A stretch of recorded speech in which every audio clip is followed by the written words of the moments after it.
அதான் மேடம். நம்ப முடியாத உண்மை. நம்ப முடியாத உண்மைன்னா, என்ன நடக்குது? நம்ப முடியாம இருக்கியா? ஆனா உண்மையா இருக்க. அந்த மாரி ஒரு ஃபீலிங் வரணும். என்ன நடக்குது? கண்ணுக்கு நல்லா தான் தெரியுது. நல்லா பாக்குது. ஆனா எப்படி நம்புறது? நம்ப முடியாம ஒரு உண்மை. அதான் மேடம்.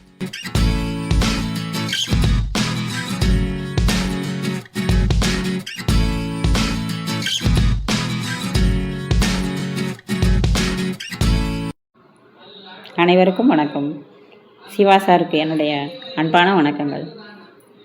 நான் இந்த பிவிஹெச்சில் வந்தது எப்படின்னு இன்றைக்கி உங்களோட நான் ஷேர் பண்ணிக்கலான்னு இருக்கேன். ஒரு 3 வருஷத்துக்கு முன்னாடி நான் ஒரு ஷிர்டி சாய்பாபா டிவோட்டியாக இருந்தேன். சதா சர்வ காலமாக அவருடைய நாம ஜபத்துலேயே இருந்து அவரையே நினச்சிட்டு நான் என்னுடைய நடைமுறை வாழ்க்கையை நான் வாழ்ந்துட்டுருந்தேன். இப்படி இருக்கிறப்போ ஒரு நாள் என்னுடைய கணவருக்கு ஹார்ட் அட்டாக் வந்து அவரை ஆஸ்பத்திரியில் அட்மிட் பண்ணிட்டோம். நான் முழுசாக ஷிர்டி பாபாவை நம்பி அவர்கிட்ட என்னுடைய கோரிக்கையை வச்சு எப்படியாவது அவரை காப்பாற்றி அவரை நல்லபடியாக வீட்டுக்கு கூட்டிகிட்டு வந்துடுங்கன்ட்டு நான் வேண்டிகிட்டு இருந்தேன். அப்போது சில காரணங்களால் அவரை காப்பாற்ற முடியாமல் போயிடுச்சு. அவருக்கு சுகர் இருந்ததுனால அவருடைய எல்லா பார்ட்ஸுமே மோசமாகி அவர் எங்களை விட்டு போயிட்டார். அப்படி இருக்கிறப்போ நான் மனசளவில் ரொம்ப பாதிக்கப்பட்டு அப்போ பாபாவை நான் ரொம்ப திட்டேன். ரொம்ப கோவம். எனக்கு அவரை பார்க்கவே பிடிக்கல. நான் எவ்வளோ உண்மையாக உங்ககிட்ட நான் இருந்தேன். சதா சர்வ காலமாக உன் ஞாபகம் ஜபத்ததுனால நான் ஜபிச்சுட்டு இருந்தேன்.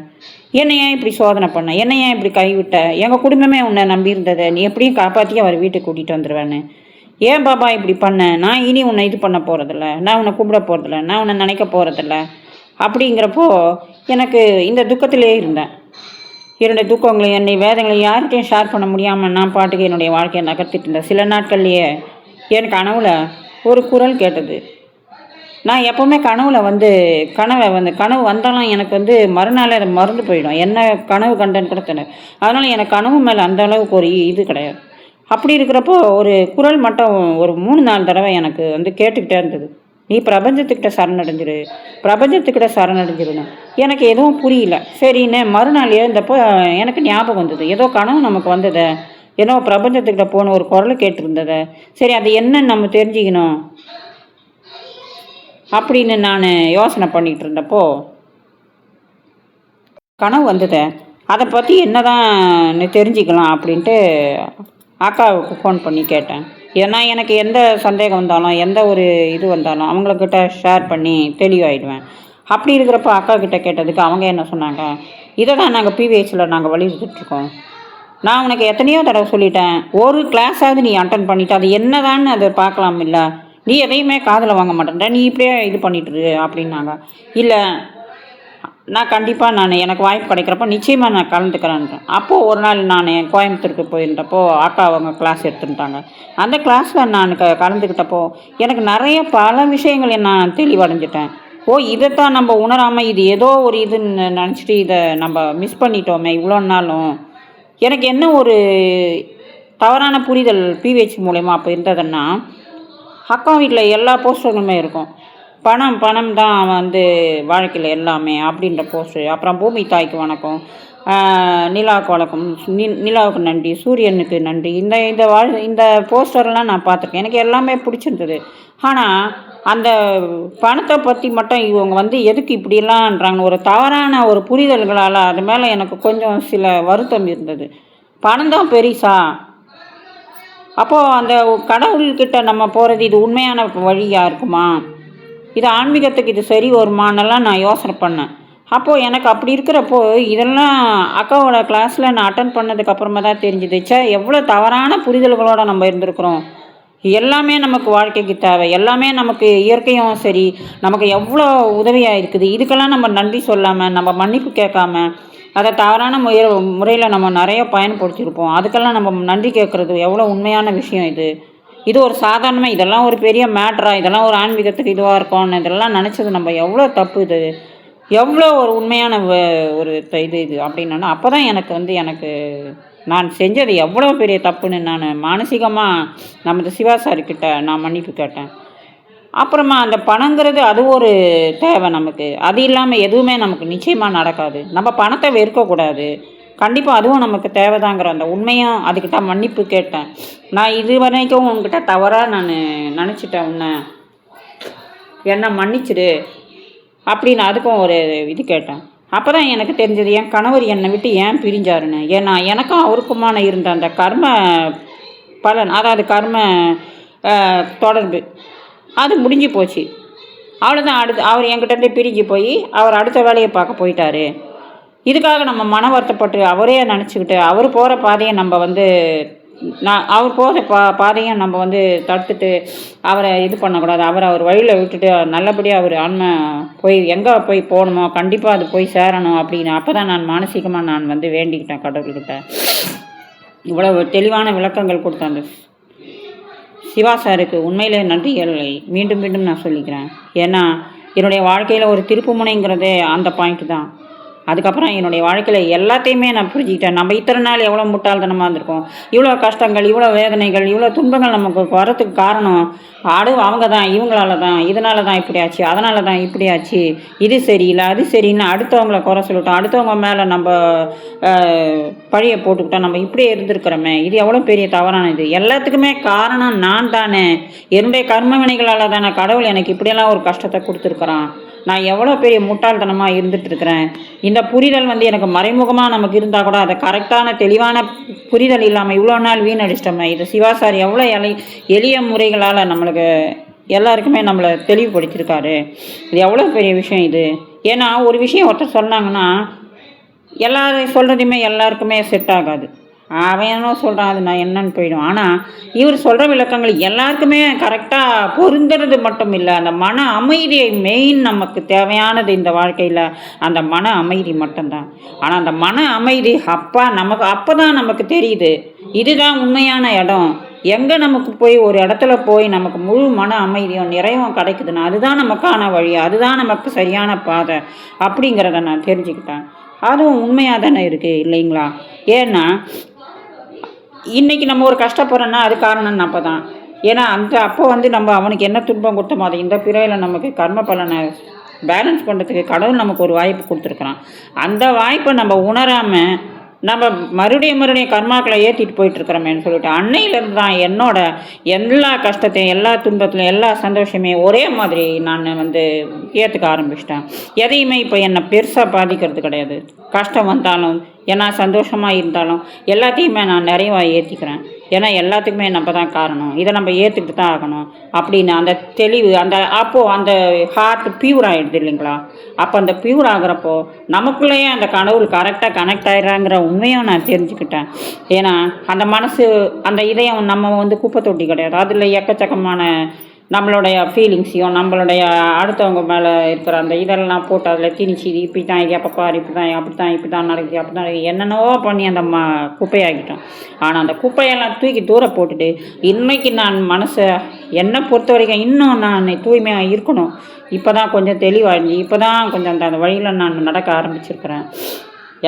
அந்த பிரபஞ்சம் என்னை கைப்பிடிச்சி கூட்டிகிட்டு போகுது. இது சிவா சாரோட கிளாஸுக்கு நான் ஒரு சில கிளாஸ்கள் நான் அட்டன் பண்ணியிருக்கேன். திருப்பூர் கிளாஸ்லேயே நான் அட்டன் பண்ணியிருக்கேன். அங்கே நிறைய விளக்கங்கள் எனக்கு கிடச்சிது.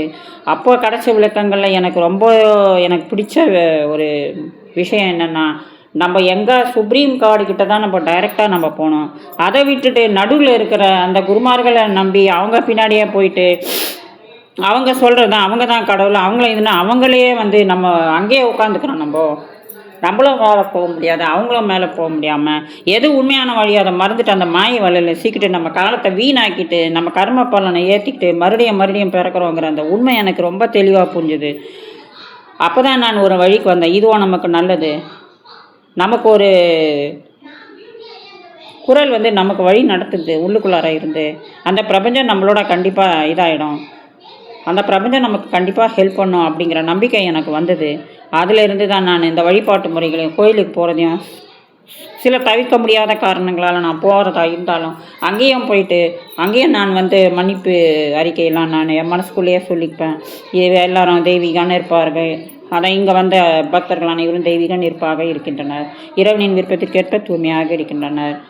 இவர்களின் ஆன்மா தெய்வீக நிற்பாக இருக்கிறது, இவர்களின் ஆன்மா இறைவனின் விருப்பத்திற்கேற்ப தூய்மையாக வாழ்கிறதுன்ற அந்த ஒரு இதையும் என் மனசுக்குள்ளேயே நான் ரிப்பீட் பண்ணிகிட்டு இருந்தேன். மற்றபடி எனக்கு வந்து இதை எல்லாருக்கும் சொல்லி எல்லாருக்கும் இது பண்ணணும், நமக்கு தெரிஞ்சவங்ககிட்டன்னு நினைப்பேன். ஆனால் என்னை சுற்றி இருக்கிறவங்க அதை வந்து இப்போதைக்கு அவங்களுக்கு விளக்கம் சொன்னாலும் அவங்க புரிஞ்சிக்கக்கூடிய நிலமையில் இருக்கிறங்கிறப்போ எனக்கு வருத்தமாக இருக்குது. ஏன்னா நானும் ஒரு காலத்தில் அப்படி தான் இருந்தேன் இல்லைங்களா. கண்டிப்பாக அவங்கள மாறி இந்த வழிக்கு வரணுங்கிறது தான் என்னுடைய வேண்டுகோளும் என்னுடைய ஆசையும் கூட. கண்டிப்பாக இதை எல்லாருமே தெரிஞ்சுக்கிட்டு இதை பயன்பெறணும்னு நான் நினைப்பேன். இன்னொரு எனக்கு மனசுக்குள்ளே ஒரு சந்தேகம் இருந்தது. நான் வந்து இப்படியே இருந்தேன்னா எப்படி ஆன்மீகத்தோட இது ஆன்மீகமாகும், இது எப்படி ஆன்மீக இதாகிடும், ஆன்மீகத்தில் போனால் தானே நமக்கு வந்து எல்லாம் நல்லா இதுவாகும் அப்படின்னு நான் நினச்சிட்டு இருந்தேன். அந்த தவறான உணர்வு அதுவும் எனக்கு விளங்கிச்சு. ஏன்னா நம்ம மனசை தூய்மையை வச்சுட்டு அடுத்தவங்களுக்கு எந்த கஷ்டத்தையும் கொடுக்காம அடுத்தவங்களை துன்புறுத்தாமல் அவங்களுக்கு நம்மளால முடியும் ஒரு சந்தேகம் வந்தது. இதன் மூலிமா நமக்கு வந்து இறைவனோட தொடர்பு எப்படி கிடைக்கும், அந்த பிரபஞ்சத்தோட ஆற்றல் நம்மளோட எப்படி இணையும். ஏன்னா வழிபாட்டு முறைகளும் கிடையாது, எதுவும் கிடையாது. சும்மா மனசை அமைதியாக வச்சுக்கிட்டா மட்டும் எப்படி கிடைக்கும் இது அப்படின்னு நினச்சிட்டு இருந்தேன். அப்போ திருப்பூரில் நான் சிவா சாரோட கிளாஸில் கலந்துக்கிட்டதுக்கு அப்புறமா அந்த நிகழ்ச்சியில் நான் மறுபடியும் நினைவுபடுத்தி பார்க்குறப்போ எனக்கு சில உண்மைகள் புரியுது. அதாவது நம்ம கர்மாவை பேலன்ஸ் பண்ணி நம்ம இனி வர காலத்தில் நம்ம வந்து எந்த தவறும் செய்யாமல் அடுத்தவங்களை துன்புறுத்தாமல் அடுத்தவங்களை கஷ்டப்படுத்தாமல் கடுமையான சொற்களை பேசாமல் அவங்களுக்கு நம்ம உதவி செஞ்சு அவங்களுக்கு நம்மளால் முடிஞ்ச சேவைகளை செஞ்சு நம்ம வாழ்க்கையை நம்ம ஏற்றுக்கிட்டு நம்ம இருந்தாலே கண்டிப்பாக அந்த இயற்கையோடு நம்ம இணைஞ்சிருந்தாலே நிச்சயமாக அந்த இரையாற்றல் நம்மளோட நம்மளோட இணைஞ்சிரோங்கிறத தெளிவையும் எனக்கு கிடச்சிது. இதுக்கு நான் சிவா சாருக்கு ரொம்ப கடமைப்பட்டேன். இன்றைக்கி நான் இவ்வளோ சந்தோஷமாக இருக்கிறதுக்கு காரணமே ஏன்னா என்னுடைய மனசு தெளிவு தான். மனசு தெளிவாக ஆரோக்கியமாக எந்த ஒரு சந்தேகமும் இல்லாமல் ரொம்ப தெளிவாக இருக்குது. ஏன்னா அலைகள் அடித்து ஓயாதுன்னு சொல்லுவாங்க. ஆனால் இன்றைக்கி என்னோடய வாழ்க்கையில் நிறைய அலைகள் அடித்து ஓய்ஞ்சி இன்றைக்கி தெளிந்த நீரோடை போல் போயிட்டுருக்குது. எனக்கு எந்த சலனமும் இல்லை, எந்த ஒரு சந்தேகமும் கிடையாது. இதுதான் வாழ்க்கையோட யதார்த்தம். நம்ம பிறந்ததோட நோக்கமே வந்து நம்ம கர்மாவை பேலன்ஸ் பண்ணி அடுத்தவங்களை கஷ்டப்படுத்தாமல் நம்மளால் முடிஞ்ச உதவிகளை நம்ம செஞ்சாலே போதுமானது. இதுக்கு பெரிய தவமோ தியானமோ இல்லை கடுமையான பயிற்சிகளோ இல்லை வேறு எந்த உடம்பை துன்புறுத்தியான அந்த பக்தி மார்க்கமும் நமக்கு தேவையில்லைங்கிற உண்மையை நான் தெரிஞ்சுக்கிட்டேன். நம்மளுடைய நோக்கமே பிறவின்னு இருக்கக்கூடாதுங்கிறதான எல்லாருமே கேட்குறாங்க. ஆனால் இதன் மூலிமா நமக்கு எத்தனை பிறவி வந்தாலும் நம்ம கர்மாவை பேலன்ஸ் நம்ம அந்த இரையாற்றலோடு இணைஞ்சிக்கிறப்போ நம்ம எவ்வளோ பெரிய இது வந்தாலும் நம்ம அதை கடந்து போகலாங்கிற என்னை பொறுத்த வரைக்கும் எனக்கு அந்த ஒரு தெளிவு அவ்வளோதான். சிவா சாரோட அவர் வாழுற காலத்தில் நம்ம வாழறதே பெரிய விஷயம். வச்சுக்கு முந்தைய வாழ்க்கையெல்லாம் மிகவும் போராட்டம் வந்து தினமும் பிரச்சனைகள் தினமும் எனக்கு கஷ்டங்கள் அடுக்கிறதுக்கான துன்பங்கள் இதுதான் எனக்குள்ளே இருந்தது, என்னுடைய வாழ்க்கையில் இருந்தது. அதாவது என்னைக்கிடா நம்ம நிம்மதியாக சந்தோஷமாக இன்றைக்கி தான் நான் அமைதியாக சந்தோஷமாக இருக்கிறேன்னு அது நான் சொல்லுவேனான்னு நான் எதிர்பார்த்தேன். ஆனால் இந்த பிஹெச் மூலமாக வந்ததுலேருந்து தான் நான் இத்தனை நாள் எவ்வளோ முட்டாள்தனமாக இருந்திருக்கிறேன். என்னுடைய கர்மாக்களை நான் சரி செய்யாமல் பேலன்ஸ் பண்ணாமல் துன்பங்களுக்கு காரணமெல்லாம் அடுத்தவங்க மேலே பழிய போட்டுட்டு அதுக்கப்புறமா நான் இவ்வளோ கஷ்டப்பட்டு இருந்திருக்கிறேன் என்ற உண்மையை நான் ரொம்ப தெளிவாக புரிஞ்சுக்கிட்டேன். அதிலேருந்து நான் வந்து என்னுடைய எல்லா துன்பங்களுக்கும் காரணம் நான் தான் புரிஞ்சுக்கிட்டு இனியும் அந்த தவறு நடக்காமல் அதை எப்படி பேலன்ஸ் பண்ணணுங்கிற ஒரு புரிதலோடு நான் இன்றைக்கி என் வாழ்க்கையை நகர்த்திட்டுக்கிறேன். இதனால் எனக்கு மன ஆரோக்கியமாக மன நிம்மதியும் சந்தோஷமாக நான் இருக்குது. இன்றைக்கி நான் எந்த கஷ்டம் வந்தாலும் எந்த சந்தோஷம் வந்தாலும் நான் அதை பெருசாக நினைக்காம எல்லாமே சரிசமமாக ஏற்றுக்கிறேன். மனசு நிம்மதி, மனசு தெளிவாக இருக்குது. இதுதான் என்னுடைய இன்றைய வாழ்க்கை.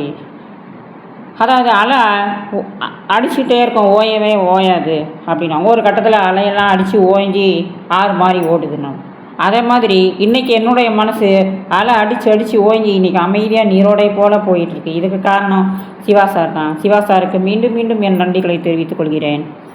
த கிரேட். நம்ம நிறைய சொற்பொழிவுகளுக்கும் நம்ம கதை காலாட்சேபத்துக்கும் போயிருப்போம். ஆனால் அந்த நேரத்துலையும் மட்டும் நமக்கு வந்து ஒரு அமைதியும் ஒரு ஆனந்தமும் கிடைக்கும். அது ஒரு 2-3 நாளுக்கு அப்புறமா நம்ம பழைய நிலைமை நமக்கு வந்துடும். இதெல்லாம் நமக்கு சரிப்பட்டு வருமா, இது என்னவோ அப்படின்ட்டு மறுபடியும் நம்ம அந்த பழைய நிலைக்கு வந்துடும். ஆனால் சிவா சாரோட அந்த கிளாஸில் கலந்துக்கிட்டதுக்கு அப்புறமா நம்ம லைஃப் லாங்காக வந்து அந்த எண்ணங்கள் நம்மளை தொடர்ந்துகிட்டே இருக்குது. ஒரு நல்ல எண்ணங்கள், அதாவது நம்ம வாழ்க்கையோட உண்மையான தத்துவத்தையே நம்ம ஆழமாக புரிஞ்சுக்கிட்டோம். இதுதான் வாழ்க்கை, இதுதான் யதார்த்தம், இதுக்காக தான் நம்ம வந்திருக்கிறோம். நம்மளோட இது என்னவென்னா அடுத்த பிறவியிலையாவது நம்ம நல்லா பிறப்பா பிறந்து நல்லதே நம்ம பார்த்து நல்லதே கேட்டு நல்ல விஷயங்களே நம்ம பண்ணிவிட்டு நம்ம வந்து கர்மாவை பேலன்ஸ் பண்ணணும் அப்படிங்கிற அந்த உண்மையை நமக்கு தெரிஞ்சுது. இத்தனை காரணத்துக்கும் காரணமே, இத்தனை கஷ்டங்களுக்கும் காரணமே நம்மளுடைய கர்மா தான். ஏன்னா எல்லா பேருமே உண்மையை உணராமல் நம்ம நிறைய இது கஷ்டங்களை அனுபவிச்சுட்டு நிறைய தவறுகளை பண்ணுறதுனால நமக்கு நிறைய கஷ்டத்தை நம்ம அனுபவிக்கிறோம். இனி இந்த பிறவியில்லாத எந்த தவறும் செய்யாமல் நம்ம எப்பயோ செஞ்ச தவறுகளுக்கான அந்த தண்டனையை நம்ம ஏற்றுக்கிட்டு நம்ம கர்மாவை பேலன்ஸ் பண்ணுறது மட்டும்தான் நம்ம வேலை அப்படிங்கிற அந்த உண்மையை உணர்ந்துட்டு நான் அதை சிவா சார் வழியில் என்னால் முடிஞ்ச அளவுக்கு நான் அதை ஃபாலோ பண்ணிட்டு வரேன். சிவா சாருக்கு மீண்டும் மீண்டும் நான் நன்றியை தெரிவித்துக் கொள்கிறேன். இன்றைக்கி நான் இப்படி சந்தோஷமாக நான் தெளிவாக இருக்கிறது காரணமே சிவா சாரோட அந்த வழிகாட்டுதல் தான். காரணம் என்னென்னா, இதுக்கு முன்னாடி இருக்கிற வாழ்க்கையெல்லாம் எனக்கு போராட்டம் தான். டெய்லி தினமும் ஒரு போராட்டம். எப்படா நம்ம வந்து நிம்மதியாக இருப்போம், என்னைக்குடா நான் நிம்மதியாக இருக்கேன்னு நான் சொல்லுவேன் அப்படின்னு நான் எதிர்பார்த்துட்டு இருந்தேன். இது நிச்சயமாக நமக்கு கிடைக்குமா அப்படிங்கிற ஒரு எதிர்பார்ப்பு இருந்தது. இதெல்லாம் எங்கே சாத்தியமாகுது, நம்ம இருக்கிற வரைக்கும் இப்படி தான் கஷ்டப்பட்டுட்டு போகணும் அப்படின்ட்டு தான் நான் நினச்சிட்டு இருந்தேன். ஆனால் இந்த டர்னிங் பாயிண்ட், அதாவது நான் இந்த பிவிஹெச்சில் வந்ததுக்கு அப்புறமா தான் எவ்வளோ முட்டாள்தனமாக நம்ம நினச்சிட்டு இருந்தோம். இந்த எளிமையான வாழ்க்கை இது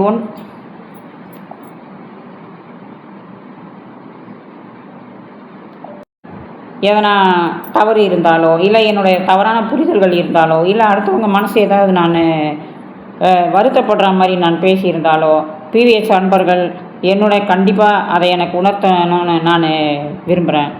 சிவா சார் அவர்களுக்கு great big royal salute sir. நன்றி நன்றி நன்றி.